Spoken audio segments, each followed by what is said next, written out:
Армысыздар, құрметті отандастар. 3 сәуір 2023 жыл. Менде болады бүгін әңгіме.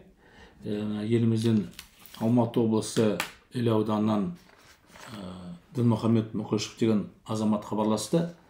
Ереке әңгімелесетін нелі бар еді, тақырып көтеретін. Осы жөнде қалай уақыт бөліп деп қойсаңыз деп. Мен мақұл, мінекей зуммен байланыстық. Бұл жерде маған қызық болып тұрғаны Дінмұхамедтің жаңағы маған сөйлесуге. Дінмұхамед 1996 жылы анау Қарақалпақстаннан көшіп келді оралман ретінде. Сөйтіп мен қазір елімізде сол Қарақалпақстан, Монғолиядан, Қытайдан, басқа жақтан көшіп келген азаматтарды былай өздерін қалай сезінеді. Мысалы, олар бұрын оралман деп атады, кейін мына сұм жүйе, бұлар қашан болса да, қай болса да іспен айналысады, бірақ көз бояушылық жасайды да. Бұлар оралман емес. Бұларды оралман деп атап ренжітпеңдер деді. Олар біздің бауырларымыз, қандастарымыз дейді. Қандас бол атады, енді қандас болды ма? Не өзгеріс болды? Дінмұхамед, қайырлы күн. Қайырлы күн. Мінекей, біріншіден Дінмұхамед, өзіңді таныстырып жіберсең, мінекей, аты жөніңді, жанұя, қаяқтан, қай жерден тудың, өмір баяны дегендей, сосын біз тақырып бойынша саясат қой, бұл деген саясат. Қалай болса да сол жөнінде сөйлесеміз. Мен негізгі аталарым туылып өскен жері, аталарымның қазір жатқан жерлері Қызылорда шекара аймағы Жаңақала жағында жатыр. Сол бір 1945 жылдардың кезінде, орыстың кезінде ары қарай Қарақалпақстанның жеріне қарай өтіп кеттік 1945 жылдары. Енді содан шекарасы сөйерді Тақтакөпірде Мүлік деген ауыл бар. Бұрынғы есімі Карл Маркс деп аталатын. Сол жерде бір 5.000-дай, 6.000-дай қазақ тұрады. Ол жерде басқа ұлт жоқ. Қазақтардың несі, ол жерде Кіші жүз, Әлім, Шөмекей, солардың тұратын жері. Өзімнің ұруым төре, мына Шыңғыс ханның ұрпағы, Шыңғыс ханның сарап келеді. Ол жерде көбісі енді мына төре неледі. Бізді қашу себебіміздің, ол жаққа өтіп кету себебіміз, менің атам Ишан болған кісі, бір жағы төредегі статус бар. Сол кешегі 1922-36 жылғы орыстың қуғын сүргіннің кезінде қашып сол жақта Қарақалпақстан менен Қазақстан екі ортасында қашып әрі өтіп бері өтіп жүріп жасақтап қалған жері сол жер. Енді мен бұл жерде әңгіме қалай бастарымды білмей отырмын, өзім кішкене қобалжыңқырап нетіп отырмын. Былай бастайық, мінекей. Мен жаңа руын сұрайын деп жатыр едім, өзін айтты, мінекей, төре дедім. Жаңағы атан үлкен Ишан деген ол жаңағы бір дін несі, бір несі мәртебесі ме, оны түсіндіріп жүрсең, имам ба, қалай? Қарапайым адамға. Енді дінде бұл жерде бірінші Мұхаммед әкесі пайғамбардан кейінгі енді сахаба дейді, сахабадан енді дәрежесі жоғары әулиеден кейінгі Ишан дейді ғой енді. Бізде былай пайғамбардан кейінгі санап келсең, үшінші адам деп айтуға болады. Сен мына қара, Дінмұхамед, сен мынау байғұс қазақтарға билікті екі жағынан жасамақшысың ғой. Мінекей, төре деп тұрсың бір жағынан, екінші жағынан жаңағы дін жағынан бас-бос. Солай ма? Солай болды. Бақыл, дұрыс. Мінекей. Енді өзімде діни сауатым жоқ. Керек десе ондай дінім білімім жоқ. Мен бір рет мен бір жай қалжыңдап жатқаным ғой, бір төрен жігітпен сөйлестім, сөзбен ұстасып қалдық та, сен не деп жатсың? Сендер қазақтар, сендер кезінде біздің аталарымыз алдындағы бір тізеге тұрып сөйлегенсіңдер дейді. Басылып кеттім дейді, маған айтады. Еметінен кетші, бастыға тұрмай деме, клоун.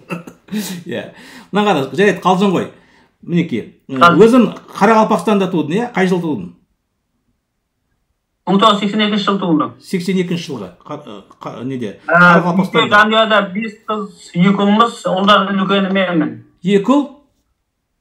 5 қыз, 2 ұлмыз. Барлығын көшіп келдіңдер, жаңағы 1996 жылы. Ол жақта ең үлкен сестрам қалды. Ол жақта тұрмысқа шыққан ең үлкен сестрам қалды. Енді оның қазір сестрамның тарихына кетсек, ол көп Сестра апаң ғой, оны тимей-ақ қой, тұра тұр, мынаны қара. Көп сөз керек жоқ, Нұрмұхамед. Сендер ана жақта қандай жағдайда осыңдар, мектепті бітірдіңдер, қазақша бітірдіңдер ма, орысша ма, жай өскен жерлерің қандай жер болды? Қазақша бітірдім, Шоқан Уәлихановпен қатар мектебінде бітірдім. Білімің қандай жаңағы? Білімің қандай, кәсібің қандай? Мінекей. Мен негізгі кәсібім топырақты слесарь менің. 9-дан кейінгі оқыған мамандығым, ол мамандық бойынша ешқандай жұмысты жасаған жоқпын. Қазіргі істеп жатқан мамандығым нерв нүктелі массаж ғой. Точный массаж дейміз ғой. Массаж жасайсың қазір, иә? Соны кәсіп қылдың. Қашан үйрендің оған? Кәсіп қылып жүрмін. Массажға.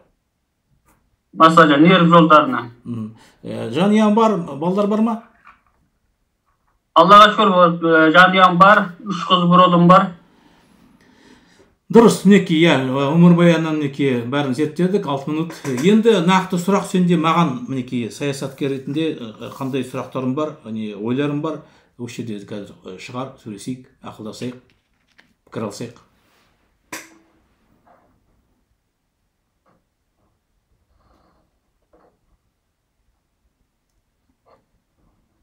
Естіп тұрсың ба? Мұна жалпы енді сұрақтарымды қоя бер деймін. Маған қандай сұрақтарым бар? Маған жаңағы шықтың ғой. Сөйлесетін жаңағы әңгіме бар деп. Қандай әңгіме, қандай сұрақтар қызықтырып жүрсің? Сіздің тақырыптарыңыз бар, көріп отырмын ғой. Сізге жан-жақта хабарласып жатыр. Мысалға Серікжан Біләштің де несі біраз зерттедік. Сіздің де неңізді біраз кәженің жібермей қарап жатырмын. Мұхтар Әбіләзов несіне оған өзінің, ол кісінің көп несі орысшаға бір сауат жетпеген, ол кісінің тақырыптарын көпнеге қарай бермеймін. Сосы жаңа Жылқышыбай Нұрсейіттің несін, осы 3 кісінің несін, мен ютубтан бүткіл несін мен қарап отырамын да, сіздердің нелеріңіздің бәрі тыңдап көрермен ретінде көріп отырамын. Енді сіздердің де жүйелеріңіз, мысалға сіздің ойыңыз, пікіріңіз болсын, жалпы қазақтың несі қазіргі қоғамға көңілі толмайды, қазіргі өмірге. Неге біз әлем бойынша қарап отырсақ, біз қазақ негізі мықты халық болғанбыз ғой. Бұл қазақ ешбір қандай ұлтқа еліктемеген халық та бұл.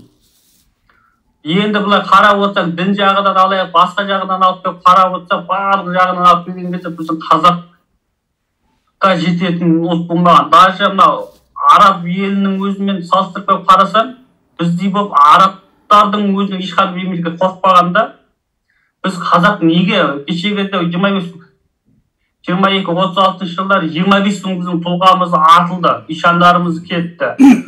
Сол кездегі ашаршылық кезіндегі мысалы 4 миллион, 5 миллиондай қазақты аштан қырып тастады. Бұл жерде ше. Сол кезде біздің Европа, мына елдерінің өзі бүткіл дүние жүзі біз қазақтан қорықты да. Себебі біздің қазақтың діни ұстанымы бұл кезде мықты болғанда, біздер таза дінді таза ұстаған халық, таза зерттеген халық ретінде біз қазақ мықты халық екенін дәлелдеп, осы жерде осының өзі өлімнің өзімен дәлелдеп отыр да бұлар. Кешегі Ахмет Байтұрсыновтар, кешегі Абайлар, кешегі Құнанбайлар осы өмірде неге қазіргі таңда жоқ. Ал біздің осындай қазақтың ішінде осындай небір мықты, енді олардың аттарын атап мысалы қазір есіме келмей отыр енді Ахмет Байтұрсыновтардың, кешегі Абылай хандардың нелерінің мықтылығы. Оның үстіне кешегі Шыңғыс ханның Жошыдан бастап Кенесары ханға дейінгі тақты бермей ұстап келіп отыруының себептері сол жөнінде мен әңгіме қылғым келіп отыр да. Мысалы шариғат бойынша 4 әйелге дейін мысалға алып келді ғой қазір, шариғат рұқсат етті ғой. Осы жөнінде де мен мысалға әңгіме айтамын. Мысалға қазір тоқал алайық дейді, қазақтың санын көбейту үшін деп айтады. Бүткіл қоғамда мен интернет несінде келіп отырсам, мысалға тоқалды алу керек, типа қазақтың жан санын көбейту үшін деп айтады да бұлар. Негізі бұл менімше, бұл сауатсыздық, бұл бөлінше ойлаушы. Кешегі біздің аталарымыз, кешегі тоқалды алу себебі, мысалы алу мақсаты, алу себебі, олар жаңа қазақтың бір санын көбейту үшін, не үшін алған жоқ. Осы кешегі Абай аталарымыз, кешегі Абылай хан, кешегі Ахмет Байтұрсыновтарды сондай мықты тұлғалар, сондай мықты адамдар дүниеге келтіру үшін алғанда, бұл жерде осы жөнінде мен сізге әңгіме қозғағым келеді.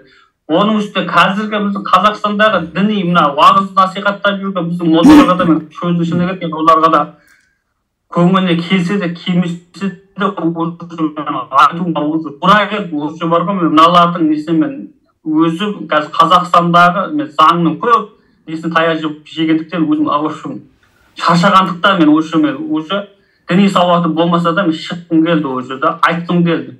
Қазіргі біздің Қазақстандағы молдалардың барлығы өкімет билік басындағы мына Тоқаев пен Назарбаевтың бұлар солардың ғана жұмысын жасап отырған адам, бұлар халық үшін жұмыс жасап отырған адамдар емес бұлар. Өйткені бұлардың насихатына, уағыз насихатына көп қарап отырсаң, бұлар тек қана намазды, пітір, зекет, садақа, қажылыққа баруды ғана бұлар әңгіме қылады да бұлар. Неге бұлар қоғамда қазір педофилдер көбейіп бара жатыр, бір жыныстық мәселе қоғамда болмай жатқан нәрселер. Қазақтың ойларының өзін көріп отырсаң, біздің енді қазақтың қыздарының енді сұмдық теріс қарай кетіп бара жатырмыз да, біз теріс бағытқа қарай кетіп бара жатырмыз. Оның себебі неге деп бұлар басын қатырып отқан жоқ та. Неке жалпы ойынды түсіндім, иә. Бұл жерде қазір былай бөлшектеп қазір біз не винегрет жасамайық, бөлек тақырыптарды көтерейік та талқылайық.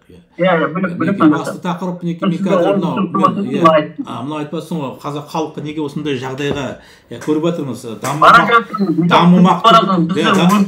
өсуіміз кері қарай кетіп бара жатырмыз ше қазір. Дұрыс, сен сұрақты қойдың, мен жауап берейін. Неге парақорлық, жемқорлық, бүткіл неден көз ашпай кеттік қой, бүткіл зұлымдықтың бәрі қазақтың басында болып кетті ғой қазіргі таңда. Сен сұрақты қойдың, мен жауап берейін енді.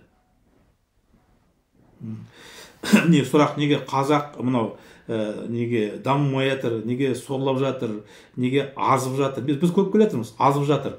Иә, мысалы, бұл саясат, иә. Мен бұл жерде басты мәселені неден көріп тұрмын? Біз мынау орыс әлемінің ықпалынан шыға алмай жатырмыз. 1917 жылы бұлар орыстар жаңағы Совет одағына ықтықты. Одан кейін жаңағы тазартты дейік, олардың термині бойынша зачистка дейді. Жаңа өзің айттың ғой, 25 мың зиялыларды, намысы бар, қазақ деген жаңа қазақтылық бар, соны өлтіріп, қырып, бірнеше 100 мың түрмелерге қамап, сындырып, ұлықтарын сөйтіп, қазақты мәңгүрт жасатуға жұмыс жасады, жасап жатыр әлі күнге дейін. Міне, ең басты мәселе. Қазақты қазақ қылмай, мәңгүрт қылып, мен бірінші жыл мына бейнем үстінде, мына жерде фотография тұратын жаңағы Алихан Бөкейхановтың шөбересі Петр Андреевич Бөкейханов, көрген шығарсың.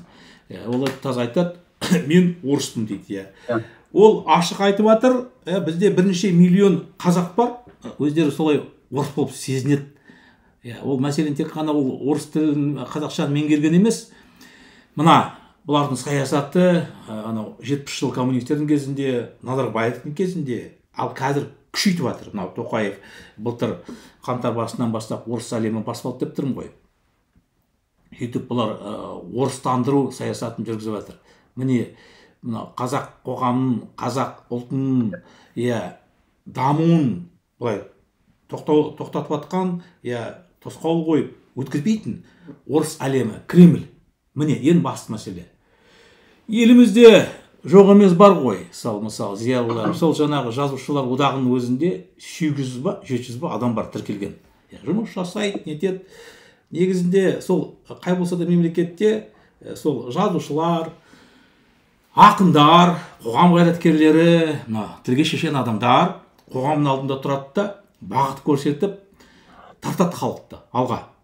Ал бізде керісінше, олар үнін шықпайды, жаңа айтқан жазушылар. Ал билікте отырғандар керісінше, мысалы, біраз азаматтар, Дос Қошым, Бапи, Айдос Сарымды қазақтың зиялы, қазақтың ұлтшылдар деп санаған кезінде. Айдос Сарым естіген шығарсың жақында. Біз Ресейдің ықпалынан шықпаймыз дейді қазір. Ертең Путин өлсе де ешқашан шықпаймыз. Солардың ықпалында боламыз дейді. Ол мәселен тек жаңағы шекарамен байланысты емес, жаңағы қарым-қатынас, жаңағы экономика жоқ. Біз оларға бағынамыз деп сондай нақты не беріп тұр, месседж құйып жатыр. Ол жаңағы елдің басшыларының жоспарларын солай ашық айтты, жеткізді. Міне, ең басты себеп қазақ қоғамы неге даммай жатыр. Елдің қорында 86 миллиард доллар ақша бар. Ондай ақша бірде мемлекетте жоқ, дамыған. Мына Германияның өзінде бос жатқан ақшасы 30 миллиард доллар болады. Бос деген жаңағы бюджет құрастырады ғой. Шығын кірісі, сол бюджет дефицит дейді, не профицит. Оларда профицит 30 миллиард. Қалған ешкімде ақша жоқ. Бізде 86 миллиард доллар бар, экономиканы бұлар көтере алмайды. Ол жаңағы сол экономиканы көтермесін жарайды. Мынау дамытсайшы, мынау жаңағы идеологияны, қазақ тілін, қазақ әдебиетін. Жоқ, онды жасамайды. Мысалы, мынау балаларымыз туған күн жасағанда қандай өлең айтады? Жақында мынау 20 жыл, 30 жыл бұрын орыстардың жаңағы крокодил Геннің өлеңі бар ғой, жаңағы пусть бегут неуклюже деп жаңағы балалардың туған күні. Қазір барлық балалар happy birthday to you дейді жаңағы ағылшынша. Таза жай туған күн өзін атағанда бірде өлең жоқ, бірде ән жоқ қазақта. Мен Италияда тұрамын ғой, Италияда қай жерде болсын, автобуста, поезда, самолетта, кафеде тек итальянша бәрі сөйлейді, итальянша жаңағы ән бәрі де. Бір француз, бір ағылшын қоймайды. Себебі олар айтады, біз итальянбыз дейді. Автобус кетіп бара жатса да, біреу өлең бастаса, бәрі бірыңғай итальянша айтады. Радиосын басқасында нетпейді. Бір француз келсе, бәрі шаштары тік тұрады да, жақтырмайды олар. Дәл сондай жағдай Францияда. Итальян кірсе, бір-бірімен ит пен мысық сияқты. Мысалы, Франция басшылығы, зиялылары, халқы өзінің идеологиясын жүргізеді, жаңағы дамытады мәдениетін, тіл, Италия итальянка, немістер немістікін, ал біз Қазақстанда орыстың сойымын соғып жатырмыз. Мінекей. Ең басты мәселе. Өзінің көзқарасын қандай бұл енді, мысалы сұрақты қойдың, енді өзінде ойын бар шығар бұл тақырып. Енді бұл жерде бар ғой, біз әлі осы орыстың несінен біз өту үшін бар ма? Бірінші біз мына жердегі мына билік басындағыларды біз емес, бірінші біздің дінімізді жөндеуіміз керек та. Дінді, екінші салт дәстүрімізді біз қайта насихаттап, бұны кетіруіміз керек. Біз мінекей бұлай. Біздің қазір дінімізді кілең жас балдар қазір. Біз деген кім оны жасау керек? Біз деген кім оны жасау керек? Мінекей, Мұхаммед. Енді қараңыз, оны халық біріктіру керек. Халық жасау керек. Бізде қазіргі біздің дініміздегі мешіттегі отырған имамдарымыз 20 жас пен 30-40 жастың арасындағы балдарда. Ол жерге өмірді көрген жасы 50 мен 60-тың арасындағы өмірді көрген үлкен кісілерді қою керек та, негізі молдаға діни неден. Дін деп мына Құранға қаттылай емес, салт дәстүрменен халыққа осы екі бақытты адамға жеткізе алатын өмірдің қазақи неден кіргізу керек та. Бізде бұл жерде ондай жоқ. Кілең жас балдарды қазір қойдырып тастаған, сонан кейін кілең жас балдарды қамалап алды. Бұл мемлекет үшін бұл пайдалы да, біз қазақ халық, қазақ ұлт үшін бұл өте қасірет бұл ше. Өйткені бізде жасы үлкен, жасы 50-60-тағы ана жерде молдалар барып отырса, біздің уже аталарымыз үлкен, жасы 60-тағы 70-тегілер уже мешітке бара бастайды. Бұл жерге барсаң кілең жас балдар отырған жерге үлкен кісілер келмейді. Біз үлкен кісілерді біз алдыға қойған уақытта, бізді жастар артқа қарай шегінген уақытында ғана біз ел бола аламыз. Мысалы, көрші мемлекетпен Өзбекстан мен Қазақстанды салыстырамын ғой енді. Ислам Каримов алдыда 40 жасқа дейін мешітке кірмеуге кіргізбей тастады. Кірмейтін қылып тастады. Кіріп уағыз айтатын болса, 40 жастан оларды апарып қамап соттайды неге келтірді. Ол жерге апарды 40 жастан жоғарғы жастағылар жұмаға барды. Онан жаңағы үлкен аталарымыз барды. Ара кейінгі 40 жасқа дейінгі балдарды оларға уағызды айтқызбай тастады. Оларға тек қана өзбектік салт дәстүрмен ғана оларды санасын не қылды да, Ислам Каримовтың негізгі өмірі қысқа болып қалды бұл жерден ше. Бұл не қылды? Бірінші дінді білу үшін бірінші өзбектік салт дәстүрін білу керек. Салт дәстүрін білген адам бар, онан кейін бар Құранға келген кезде бар, сол кезде Құранды түсінеді. Ол Құран деген ол адамның ойыншығы емес, Алланың сөзі. Оның әрбір сөзінде, әрбір точкасында, әрбір нүктесінде үлкен бір ғұлама мағына жатыр да.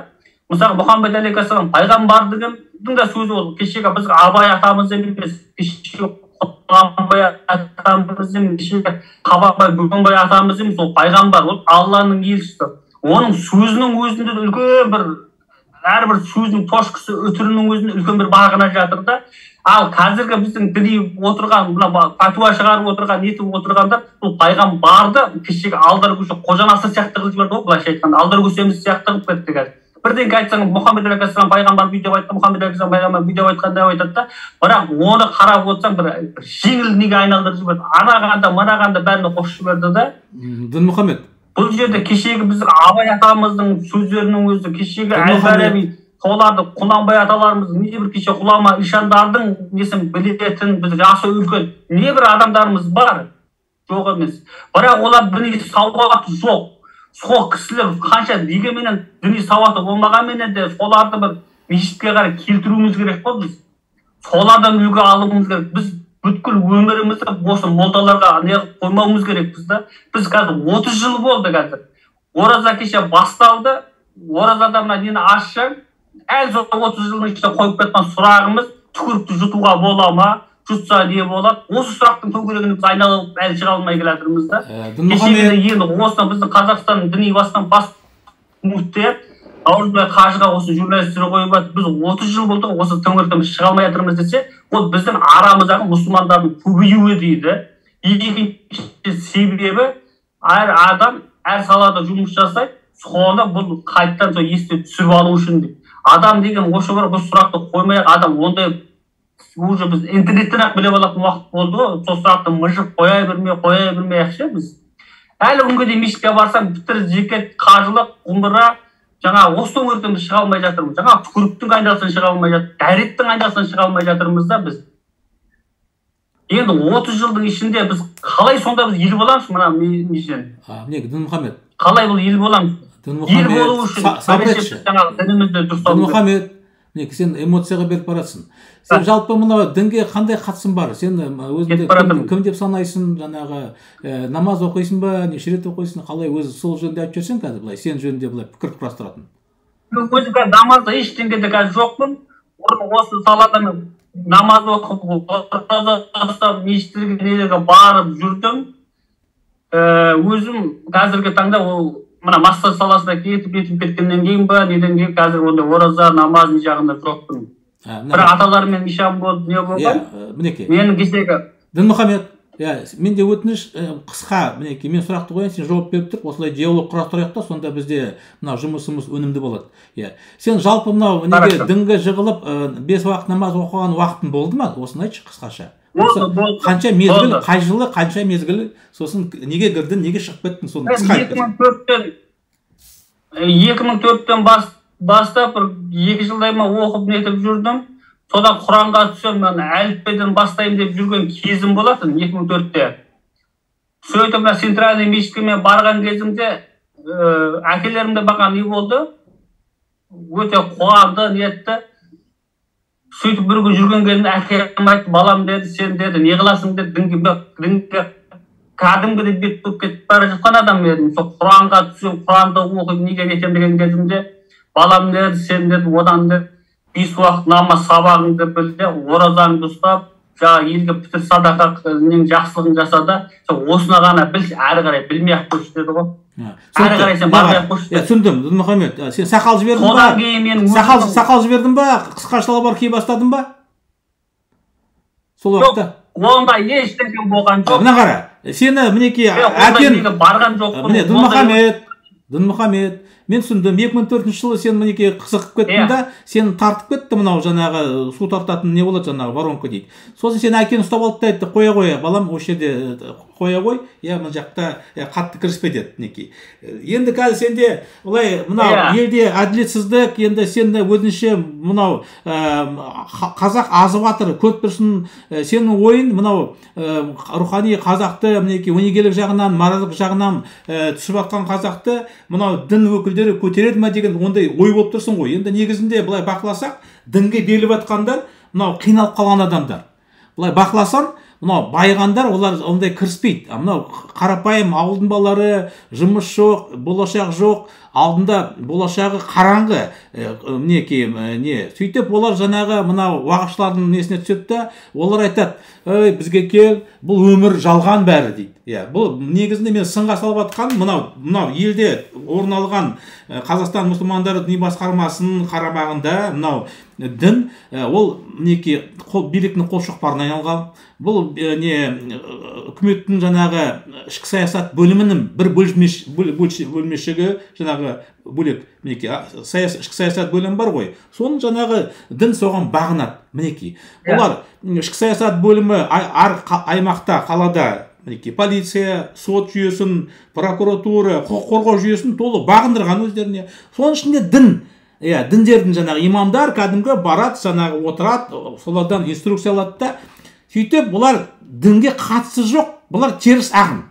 Міне, кейбіреулер түсінбейді, ержан сен мұсылман емессің, сен мұсылмандарға қарсы шығасың исламға. Жоқ, Мұхаммед пайғамбар тірі кезінде айтып кетті, мен кеткеннен кейін, мына дүниеден 72 теріс ағын ашылады. Міне, айтқандай болып тұр, мына сұмырайлар, Назарбаев, Тоқаев, бұлар қып-қызыл коммунист. Жаңағы кім басты қарап жатқан елдің жаңағы Қазақстан мұсылмандар діни басқарман, солардың бір қуыршағы. Сөйтіп бұлар халықтың өнегелік, моральдық, жаңағы рухани құндылықтан көтеру емес, керісінше батырып, мыналарына уағыздары шақырады да, жаңағы айтқандай мінекей, мына жалған дүние дейді, бәрі жалған дейді, бұл сынақ дейді саған, шыда дейді, кел 5 уақыт намаз оқы, дайындал, ақыретте аны жақта саған беріледі. Егер біз айтқанын шықпай жасасаң, патшаға қарсы шықпасаң, жұртты бүрліктірмесең, митингке, революцияға шықпасаң, сен бұл сынақтан өттің дейді. Сөйтіп өтсең, шыдап, ана дүниеде сені жаңағы 70 па қанша бір қыз күтіп отыр, ол қыздардың өздерінің көмекшілері бар деп үлет лапшан әкесін танып тұр. Міне, бұл дінге ешқандай жатпайды, бұл теріс ағым. Бұл биліктің жаңағы қолшоқпары. Міне мәселе. Бұл жерде көрдің ғой, әрине бұл мен тақырыпты бұл негізінде қазақтың зиялылары жиналу керек еді. Зиялылар деген жай емес. Парламентте қазақтың зиялының жиналатын жері ол парламент. Қай болса да мемлекеттің жаңағы зиялы дегендері, қаймақтары, элитасы парламентте жиналады да, осындай маңызды тақырыпты отырады, талқылайды, мынаны не істейміз.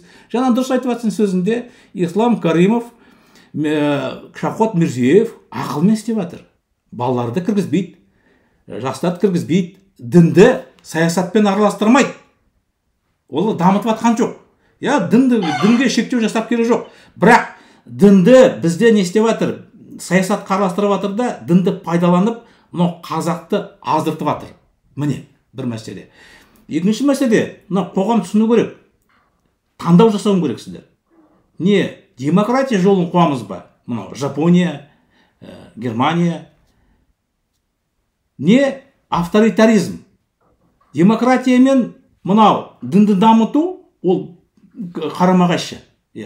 Дінді дамыту деген, ол саған ешқашанда демократияға алып бармайды. Міне, мәселе неде жатыр? Сауд Арабия, олар жаңағы қазір басшылары, олар дінді, олар да 200-лік жасап жатыр. Олар дінді бизнеске айналдырды. Сабыр ет.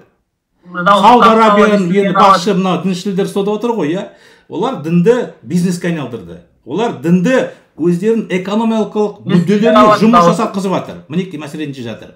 Бұл жерде қазақ қоғамы, ол жаңағы абстрактны емес айтқандай, біз деп тұрсың, мен сұрадым ғой, біз кім? Біз парламент, халық парламентті қолға алу керек та, сосын осы сұрақтарды қойып, жаңағы мен сияқты азаматтың ойлары бар, басқа азаматтарын талқылап, қоғамға ұсынып, осындай бағыт аламыз. Біз мінекей қандай зайырлы мемлекет құрамыз ба, демократиялық, не болмаса Афганистанда сияқты жаңағы келді ғой Афганистанда діншілер билікке. Иран бар, Исламская республика, Иран мысалы. Нені таңдайсыңдар? Жапонияның жолын таңдайсыңдар ма? Әлде Афганистан? Халықпен келісіп алу керек. Келіскеннен кейін сосын жұмыс жасау керек. Ал жаңағы сен айтып тұрған жас имамды алып тастап үлкен кісілерді алып тастады дейсің да, жастарды қойып жатыр дейсің. Олай неге істеп жатыр? Бұл жастарды барып оқытты Египетте, Сирияда, қай жерде, басқа жерде. Сөйтіп, мынау бұрынғы ақсақалдарды, кәдімгі шалдарды алып тастайды да, жастарды білімі бар деп қойып жатыр. Міне олардың саясаттары. Бірақ сен жасты қой, үлкенді қой, саясатты имам емес, молда емес, саясатты жүргізу керек парламент, үкімет. Мінекей. Енді біздің үлкен, бұлыса қарап отырсаң, қазіргі көп біздер ақшаға неге сатылып кетіп жатыр ғой. Аттан атап түстемей-ақ қойайын былай. Енді өзіңізді көріп отырсыз ғой. Кешегі депутаттармен сайлаудың өзі әділетсіз болып кетіп отыр, бұл жерде. Енді біз осындай дәрежеге біз не үшін қалай келдік? Неге біз осындай дәрежеге кеттік деген кезде Мұхаммед алейхиссалам пайғамбардан бір күні сұрайды ғой. Ақырет заман, ақырет қашан болады дейді. Кім? Дінмұхаммед, бір минут. Сен жаңағы анау арабтардың жаңағы ертектерін айтпай-ақ қойшы. Сен мысалы дін өкілі емессің. Мысалы, сәл қазір оқып, Мұхаммед пайғамбар былай деді дейтін, сен мысалы не ғой. Біз бұл жерде пікір алысып отырмыз. Жалпы, неке. Сен жаңағы мәселе айтыватсың, сен айтасың, мынау дұрыс имамдар мешітке барса, онда халықтың жаңағы ағарат деп. Мен саған айтамын, ол болмайды. Мынау діншілдерге билікті берсен, біз Сауд Арабия, Иран, Афганистан біздің болашағымыз. Сондықтан жаңағы мен кімді Мирзиеев былай тас баратқан демократ маңайына жоламайды. Бірақ ол дін сұрағында нүктені қойды. Ол жаңағы кіргізген жоқ, дінді пайдаланбайды өзінің саясатында. Әрине оларға, мысалы, елді басқаратын адамдарға пайдалы. Бәрін жығып, жеге отырғызып, сосын жаңағы өздерін діни басқарманы қолға алып, солар арқылы, имамдар арқылы халықты бағуға. Негізінде олар солай кезінде айтқан, мынау малды бағу тәсілі деп, кімдерде бар ғой, арабтар ғой шығарған бірінші, неде, Ветхий Завет, Старый Завет дейді, стадом людским управлять дейді. Олардың жаңағы кезінде кітаптар жазылған, қалай бағу. Ол уақытта актуальды болды. Ол уақытта бәрі жабайы, дикий, ол уақытта заң жоқ, қылмыстық кодекс жоқ, азаматтық кодекс жоқ, конституция жоқ. Ол уақытта дін өз рөлін жаңағы мейлін жаңағы христианство, мейлі ислам жасады. Қазір заман өзгерді. Қазір заманға сәйкес бірінші рөл парламент, үкімет, сот. Міне. Әйтпесе сен жолымен айтып жатқан жүретін болсақ, онда халифат құру керек, сосын сот керек жоқ. Кади болу керек, кади соттың орнында кади болу керек, көрдің ба? Түкіру керек па, басқа ма? Біз алысқа барамыз, ол жерде оның керек жоқ. Мақұл, 32 минут, 2 минут қосағында айтып берсен, осымен тақырыпты жапсақ болады. Қанша минут? 32 минут сөйлесіп жатырмыз. Негізі, бізді қазақтың шежіресіне, мысалға, әйел адамдарды қоспаған, мысалға, шежіреге келейік та, оның да өзінде бір үлкен бір мәселе шығады. Бұл жерде неге ер адамдарды ғана жазған? Шежіреде, ұлдан туылған балдарды шежіреге қосылған. Ал еврей халқына кеп алса, еврей халқы фамилиясы, несінің бәрін тегін әйел адамдыкінен берген. Енді... Нағара, Дінмұхамед, бұл тақырыпқа сай емес, бұл жерге тағы бір дискуссияға кететін болса, ұзаққа кететін әңгіме, мінекей, құрметті достар, мінекей бір басты тақырыптарды былай келіскен көтердік, талқыладық. Мына кім Дінмұхамед сұрақ қойды, мен жауап бердім. Коммент жазыңдар, оймен бөлсіндер, ақылдасайық, кеңесейік. Қалай болса да бұл әңгіме тек қана Ержан мен Дінмұхамедтің арасында болмау керек. Қазақ қоғамы осы площадканы пайдаланып, біз әңгімені құрастырайық, жасайық, осылай пікір алсайық.